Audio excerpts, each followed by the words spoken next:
बिस्मिल्लाहिर्रहमानिर्रहीम। नमाज आयात का तफसीली बयान। नमाज आयात जिसके पढ़ने का तरीक़ा बाद में बयान होगा, 3 चीज़ों की वजह से वाजिब होती है। अव्वल सूरज ग्रहण, दोम चाँद ग्रहण, अगरचे उसके कुछ हिस्से को ही ग्रहण लगे और ख़ा इंसान पर उसकी वजह से खौफ भी तारी न हुआ हो। सिवम ज़लज़ला, एहतियात वाजिब की बिना पर अगरचे उससे कोई खौफ ज़दा न हुआ हो। अलबत्ता बादलों की गरज, बिजली की कड़क, सफ़ेद व स्याह आंधी और इन्हीं जैसी दूसरी आसमानी निशानियों जिनसे अक्सर लोग खौफज़दा हो जाएं, और इसी तरह ज़मीन के हादसात मसलन दरिया और समंदर के पानी का सूख जाना और पहाड़ों का गिरना जिनसे अक्सर लोग खौफज़दा हो जाते हैं, इन सूरतों में भी एहतियात मुस्तहब की बिना पर नमाज आयात तर्क नहीं करना चाहिए। जिन चीज़ों के लिए नमाज आयात पढ़ना वाजिब है कि अगर वो एक से ज़्यादा वक़ू पज़ीर हो जाएं तो ज़रूरी है कि इंसान उनमें से हर एक के लिए एक नमाज आयात पढ़े। मसलन अगर सूरज को भी ग्रहण लग जाए और ज़लज़ला भी आ जाए तो दोनों के लिए 2 अलग अलग नमाज़ें पढ़नी ज़रूरी हैं। अगर किसी शख्स पर कई नमाज आयात वाजिब हों, ख़्वाह वो सब उस पर एक ही चीज़ की वजह से वाजिब हुई हों, मसलन सूरज को 3 दफ़ा ग्रहण लगा हो और उसने उसकी नमाज़ें न पढ़ी हों, या मुख्तलिफ़ चीज़ों की वजह से मसलन सूरज ग्रहण और चाँद ग्रहण और ज़लज़ले की वजह से उस पर नमाज वाजिब हुई हो, तो उसकी क़ज़ा करते वक्त ये ज़रूरी नहीं है कि वो इस बात का तयन करे कि कौन सी क़ज़ा कौन सी चीज़ के लिए कर रहा है। जिन चीज़ों के लिए नमाज आयात पढ़ना वाजिब है वो जिस शहर में वक़ू पज़ीर हों, फ़क़त उसी शहर के लोगों के लिए ज़रूरी है कि नमाज आयात पढ़ें, और दूसरे मकामात के लोगों के लिए नमाज आयात का पढ़ना वाजिब नहीं है। जब सूरज या चाँद को ग्रहण लगे तो नमाज आयात का वक्त शुरू हो जाता है और उस वक्त तक रहता है जब तक वो अपनी साबिक़ा हालत पर लौट ना आए। अगरचे बेहतर ये है कि इतनी ताख़ीर न करे कि ग्रहण ख़त्म होने लगे, लेकिन नमाज आयात की तकमील सूरज या चाँद ग्रहण ख़त्म होने के बाद भी कर सकते हैं। अगर कोई शख्स नमाज आयात पढ़ने में इतनी ताख़ीर करे कि चाँद या सूरज ग्रहण से निकलना शुरू हो जाए तो अदा की नीयत करने में कोई हर्ज नहीं, लेकिन अगर उसके मुकम्मल तौर पर ग्रहण से निकल जाने के बाद नमाज़ पढ़े तो फिर ज़रूरी है कि क़ज़ा की नीयत करे। अगर चाँद या सूरज को ग्रहण लगने की मुद्दत 1 रकअत नमाज पढ़ने के बराबर या उससे भी कम हो तो जो नमाज वो पढ़ रहा है अदा है, और यही हुक्म है अगर उनके ग्रहण की मुद्दत इससे ज़्यादा हो, लेकिन इंसान नमाज न पढ़े यहाँ तक कि ग्रहण ख़त्म होने में 1 रकअत पढ़ने के बराबर या उससे भी कम वक्त बाकी हो। जब कभी ज़लज़ला, बादलों की गरज, बिजली की कड़क और इस जैसी चीज़ें वक़ू पज़ीर हों तो अगर उनका वक्त वसी हो तो नमाज आयात को फ़ौरन पढ़ना ज़रूरी नहीं है। बसूरत दीगर ज़रूरी है कि फ़ौरन नमाज आयात पढ़े, यानी इतनी जल्दी पढ़े कि लोगों की नज़रों में ताख़ीर करना शुमार ना हो, और अगर ताख़ीर करे तो एहतियात मुस्तहब ये है कि बाद में अदा और क़ज़ा की नीयत के बग़ैर पढ़े। अगर किसी शख्स को चाँद या सूरज को ग्रहण लगने का पता न चले और उसके ग्रहण से बाहर आने के बाद पता चले कि पूरे सूरज या पूरे चाँद को ग्रहण लगा था तो ज़रूरी है कि नमाज आयात की क़ज़ा करे।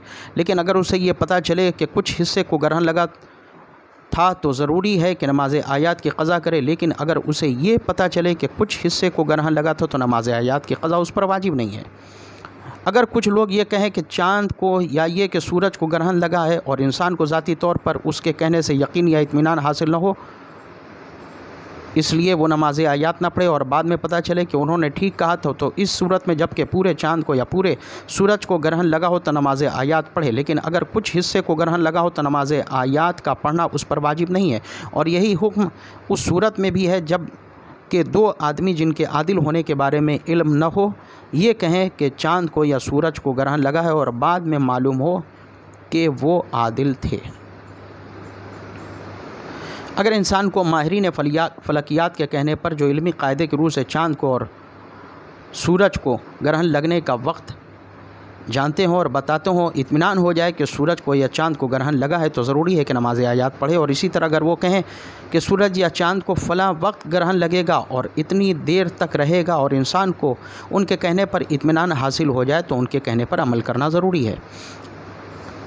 अगर किसी शख्स को इल्म हो जाए कि जो नमाज आयात उसने पढ़ी है वो बातिल थी, तो ज़रूरी है कि दोबारा पढ़े और अगर वक्त गुज़र गया हो तो उसकी क़ज़ा बजा लाए।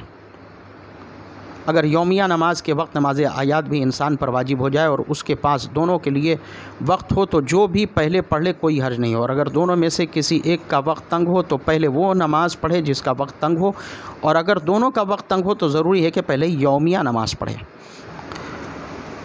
नमाज आयात पढ़ने का तरीक़ा। नमाज आयात पढ़ने का 2 तरीक़ा है। पहला तरीक़ा ये है कि नमाज आयात की नियत करें, नमाज आयात पढ़ता हूँ मैं 2 रकात वाजिब कुर्बतन इल्लाह। उसके बाद तकबीर कहे और सूरह हम्द और एक पूरा सूरा पढ़े, फिर रुकू में चला जाए, फिर रुकू से सर उठाए और दोबारा एक दफ़ा सूरह हम्द और पूरा सूरा पढ़े। इस अमल को 5 दफ़ा अंजाम दे।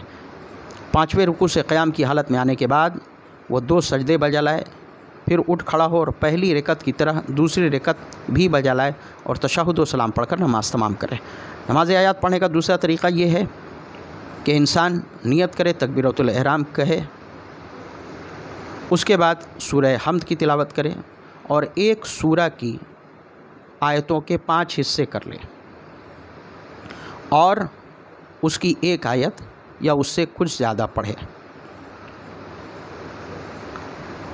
और फिर रुकू में चला जाए, रुकू से सर उठाए और सूरह हम्द पढ़े बग़ैर उसी सूरा के दूसरे हिस्से की तिलावत करें, फिर रुकू में चला जाए और इसी तरह इस अमल को 5 दफ़ा अंजाम दें।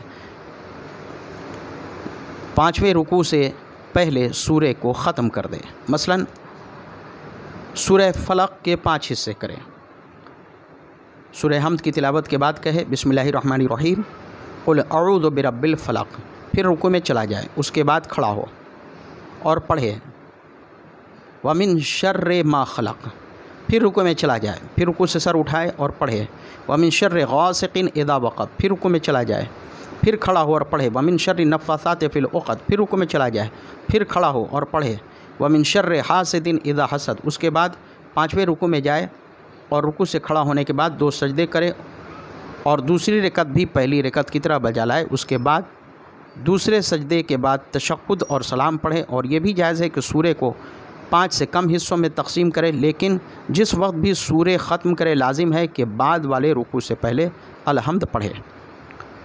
अगर कोई शख्स नमाज आयात की एक रकत में 5 दफ़ा सूरह हम्द और सूरे पढ़े और दूसरी रकत में 1 दफ़ा अलहम्द पढ़े और सूरे को 5 हिस्सों में तकसीम कर दे तो कोई हर्ज नहीं है। जो चीज़ें यौमिया नमाज में वाजिब और मुस्तहब हैं वही नमाज आयात में भी वाजिब और मुस्तहब हैं। अलबत्ता अगर नमाज आयात जमात के साथ हो रही हो तो अज़ान और अक़ामत के बजाय 3 दफ़ा बतौर रजा अस्सलात कहा जाए, लेकिन अगर ये नमाज जमात के साथ न पढ़ी जा रही हो तो कुछ कहने की ज़रूरत नहीं है। नमाज आयात पढ़ने वाले के लिए मुस्तहब है कि रुकू से पहले और उसके बाद तकबीर कहे और 5वें और 10वें रुकू के बाद तकबीर से पहले समी अल्लाहु लिमन हमिदह भी कहे। दूसरे, चौथे, छठे, 8वें और 10वें रुकू से पहले कुनूत पढ़ना मुस्तहब है और अगर कुनूत सिर्फ़ 10वें रुकू से पहले पढ़ लिया जाए तब भी काफ़ी है। अगर कोई शख्स नमाज आयात में शक करे कि कितनी रकतें पढ़ी हैं और किसी नतीजे पर न पहुंच सके तो उसकी नमाज बातिल है।